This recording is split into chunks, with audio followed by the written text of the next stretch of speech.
this paper grew out of our dissatisfaction with some of the ideas in sustainability research in supply chain management and also in corporate social responsibility research, which seems to take for granted that and justify system-wide behavior that can be very destructive in the service of meeting customer needs, right?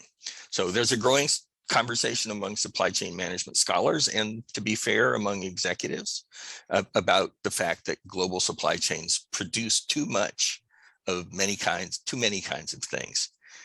So if we could talk about things like greenhouse gases or excess packaging or other forms of pollution, but also products that are made to be temporary that become obsolete very quickly, or even products that are toxic. So we're especially interested in how supply chains fall into that pattern of excessive production that encourages overconsumption, that encourages production, that encourages consumption. And that's products like herbicides and pesticides, but also things like addictive drugs, which is where this paper is. And this isn't a problem with single firms, right?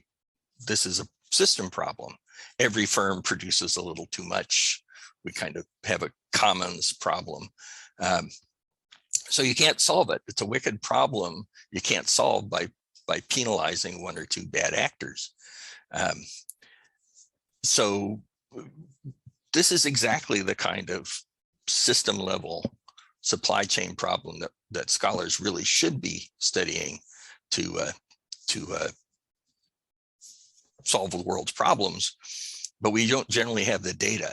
So we got really lucky when the Washington Post published the data from the Drug Enforcement Agency, the U.S. Drug Enforcement Agency, ARCOS, on the opioid supply chain.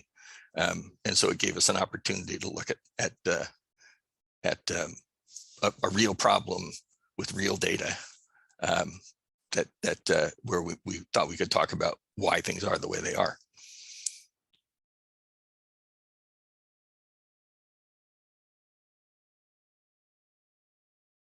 Yeah, so that, the hardest part of this research was getting to a good question, because people think they know how the opioid epidemic happened and how it continued and how it grew.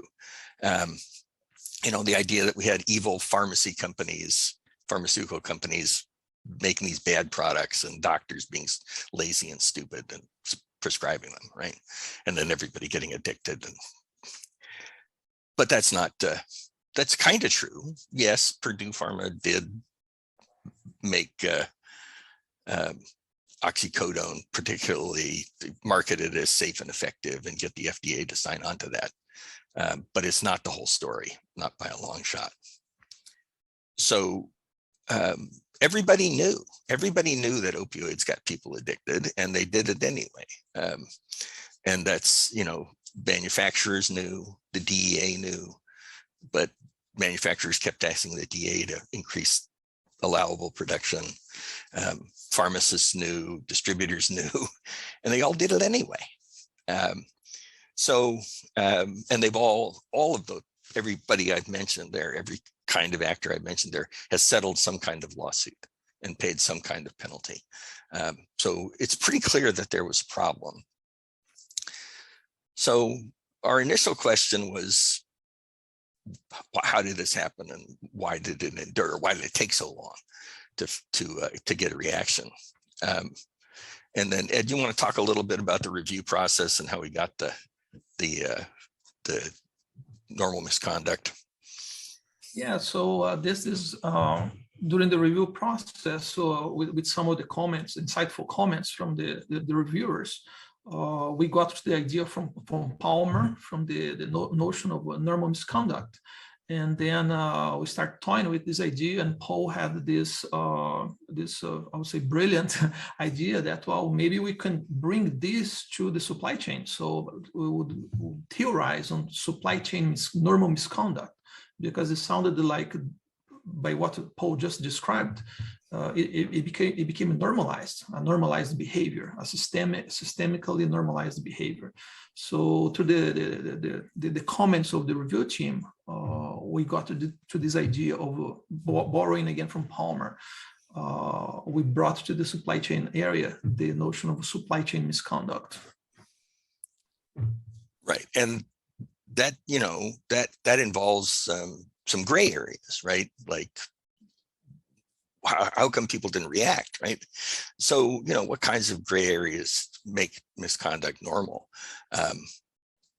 Well, first of all, the whole supply chain could say, doctors are prescribing these drugs, right? We're just filling need, right? We're just meeting need. And the second thing was that even though every actor in the supply chain is required to report to the Drug Enforcement Agency every single transaction, it was very easy to get around or to not report large aggregate supply, right? So you're supposed to report single large transactions, but not 100 medium transactions that add up to giant transactions. So they could say we did what we were supposed to do. We followed the rules, and everybody. And the other thing is that everybody is doing it, right? If we don't do it, the competitors will do it, so we might as well do it too, right? Which is a tragedy of the commons problem. Anyway, we called the systemic problem oversupply. It's a little bit different from the way we usually use that term in supply chain management, because we're talking in a sort of medical sense, where we have more supply than is safe, and that excess supply is being consumed. So, for instance, in the great, the American obesity epidemic, where our diet oversupplies starches and we eat them, right? So we have diabetes and obesity and all the other ills that come with it, right? So that's what we mean by oversupply, is supply in excess of what's safe, and then that's being consumed. We started to, we got to a research question where we asked what were the contributing factors in normal misconduct, right? So we know what the gray areas are, but which directions does influence flow, right? So we talked about some areas that aren't very well studied, influence from upstream in the supply chain, from manufacturers and distributors, pressure on retailers, and then competition among retailers. So, are my peers doing it? If my peers are doing something that's wrong, maybe I'm more likely to do it as well. So that was where we got to in terms of the research question was.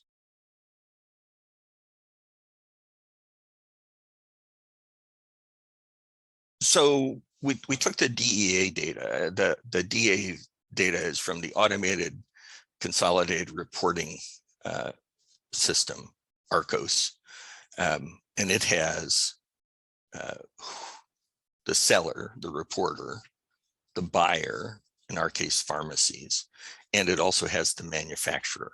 And we know where the pharmacies are located, so we know the geographic markets. So we had about 82,000 pharmacies, and this doesn't count like mail order pharmacies or hospital pharmacies, in 7 years, from 2006 to 2012, because that's what the plaintiffs in the lawsuit where this data comes from asked for.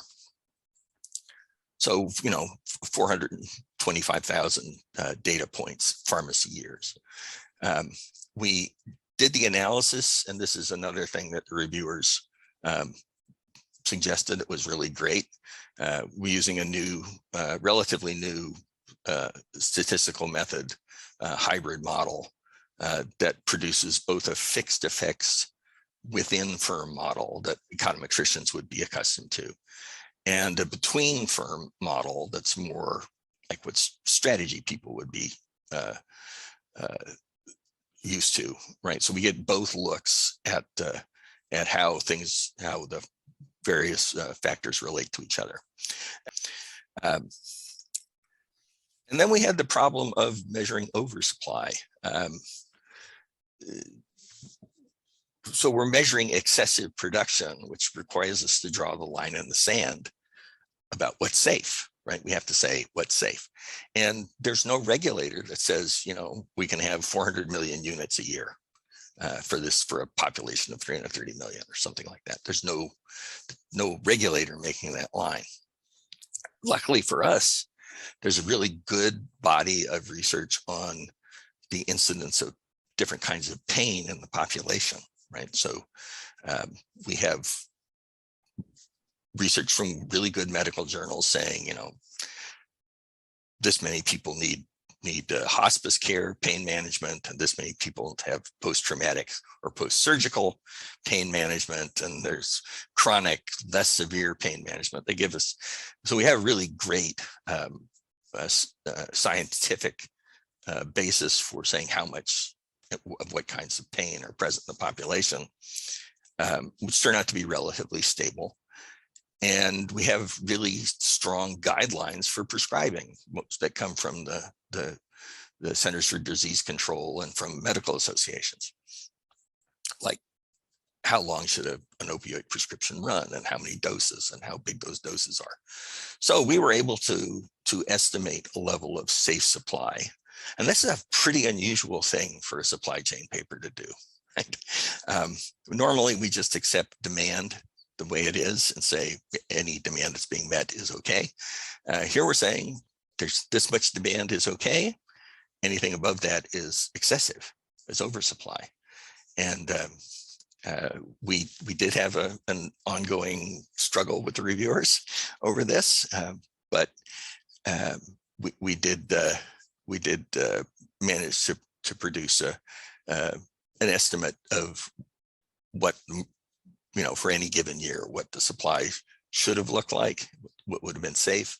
And it was also, and then probably the most interesting thing that we learned was that for more than 40% of our data points, pharmacy years, pharmacies bought less than safe supply. They didn't participate in oversupply about 40% of the time, which was unexpected. We thought about oversupply as systemic, which sort of suggests that everybody's going to do it. So it's normal, but not universal. That was and I don't think we can emphasize that enough. It's normal, lots of people do it, but it's not universal. So there suggests we have some strategic choice going on. So when a pharmacy is in a local system where the supply base is dominated by national companies, participation in oversupply goes up. Why? Well, national companies are less concerned about the local environment. They're much more focused on a overall profit motive than on being part of a local community. And so we see pretty big differences in what the supply base, the licensed supply base in states is, and related differences in how much oversupply, how highly pharmacies participate in oversupply. The other main finding is that pharmacies are sensitive to what's going on around them. So if a pharmacy has nearby rivals who are really, really committed to oversupply, that are real obvious examples of oversupply, pharmacies in that area, all pharmacies in that area will tend to increase their participation. So it's, you know, everybody else is doing it. Everybody around me is doing it, or there are people around me getting away with it. I might as well do it too, kind of reasoning. So we have pressure from the top, from upstream, from the supplier, and we have pressure from our rivals. And we obviously have pressure from buyers, right? So where demand is high, participation goes up, but that's not very surprising. Everybody, right? Because we could take this pharmacy level analysis and go to distributors and do the same thing. You know, that we would see the same sort of pressures from upstream, downstream, and competitors, no matter where we looked in the system. So And it's important, I think, to highlight here, I suppose, just going over the findings, that we typically see these problems, these pressures. We normally study them from a dyadic perspective, and Paul has been repeatedly using the term system-wide. So I think this is a very novel way to see this problem. And I think what Paul is also highlighting for us is that to solve this problem, we cannot just focus on the dyadic. You really have to look at the system. So I think those are very important points that's coming out of this research. Right. This is a huge national and international problem that I think only has, certainly we need regulation and criminalization, but we also need moral change. We need to go back to the idea that part of our obligation is to protect our customers. So. And as Paul, if I can continue, as Paul said about the moving, we can focus on different stages of the supply chain. We can also focus in different contexts, right? So we can think about phthalates and formaldehyde. So this is for new parents. Then you start researching and you see that these chemicals are everywhere, and we're consuming them because they make it easier to distribute these items. Or a new one that is in the news recently, the PFAS on packaging. So another one that also we have seen one company or two being penalized, but it's a systemic issue. So the problem is still there. So it's not only we can focus on different stages or different actors in this supply chain, but also in different contexts. The ideas are still applicable.